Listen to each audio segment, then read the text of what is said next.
Divorce is really a problem today in our society. It seems as if there was an epidemic of children and parents being affected by divorce. We know that 57% of all children in the classroom have divorced or divorcing parents.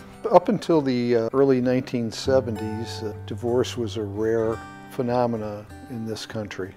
Not that the marriages were any better, but people stayed together regardless, and divorce was rare. When two parents are divorcing, their relationship is changing, but they're still parents to the children. Going through a divorce is one of the most stressful times in someone's life. And so you're at odds with your spouse, you're worried about your children are frightened, so they're fearful, anxious, worried. I am the reason my parents are getting a divorce. I love my father and my mother so much that I don't want to lose them. When I was 9 years old, divorce affected me. I remember crying myself to sleep every night. My grown children still have the emotional scars of our divorce. My mom and dad don't have any idea how sad I am because they're too busy arguing. For 8 years, I battled depression and had attempted suicide, all due to the pain, anxiety, and anger of my parents' divorce. I used to pray that my mom and dad would get back together again, but it never happened, so I'm really sad. Generally speaking, the process of a divorce is very, very painful. Very few people enjoy that. It's pretty devastating. It was a sad time when my parents divorced. I had a hard time taking it, and it was a long time before it wore off. Although divorce has enormous negative effects on society, the most devastating effects are on individual flesh and blood human beings, parents and children, for whom life has taken a sudden and terrible turn. Everyone always thinks it's their fault when their parents get divorced, but I actually think it was my fault that they stayed together as long as they did. The hardest part about being a child of divorce was losing a sense of security. You know, your parents are supposed to be the strongest unit in your life. They're the people that you're supposed to depend on. The most conflictual divorces by far have the worst effect on children. So a much higher percentage of those children we expect to see with behavioral problems in school and at home, with anxiety, with depression.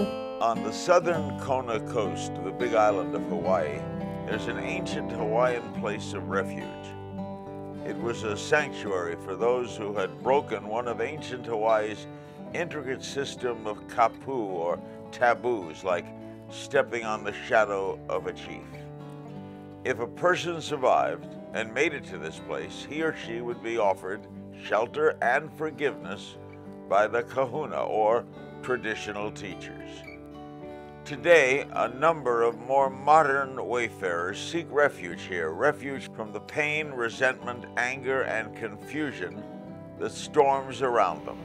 They are survivors of divorce. Divorce doesn't have to be a quote-unquote separation. All it has to be is an understanding. And when there's understanding, then there's reconnection. Where can men, women, and children undergoing the trauma of divorce find a place of refuge? Where are the modern-day kahunas, teachers, to help them find forgiveness and peace? You know, there are many roads one can take to heal the psychological wounds of divorce, but there is no silver bullet. You need to look into the whole topic of forgiveness. Forgiveness works, and it is not easy. It's very difficult to forgive people that have hurt us, and I don't think that anybody would go through a divorce if they hadn't been hurt in some way or another. And the process that has been used traditionally has been termed ho'oponopono. So the place is the pu'uhonua, the process is ho'oponopono. And ho'oponopono literally means to make right. But it's more than just make right, it is to be right. And the only way you can be right is you have to talk. You have to communicate, you have to work those problems out. So parents, when they're going through a divorce, they have the opportunity to redefine the relationship with each other, but still be there for their children. And mediation can help them work through a process of how they're going to co-parent. Cooperative parenting is going to have the best outcomes for the children. If you've gone through acceptance and commitment training, if you're a more mindful person, you're going to be willing to commit to cooperating with your ex-spouse. Parents and children can learn to use self-care tools to distress and heal emotional wounds created during childhood. And so it's very important that parents become more aware of how to help children heal so that they don't have long-lasting scars from divorce.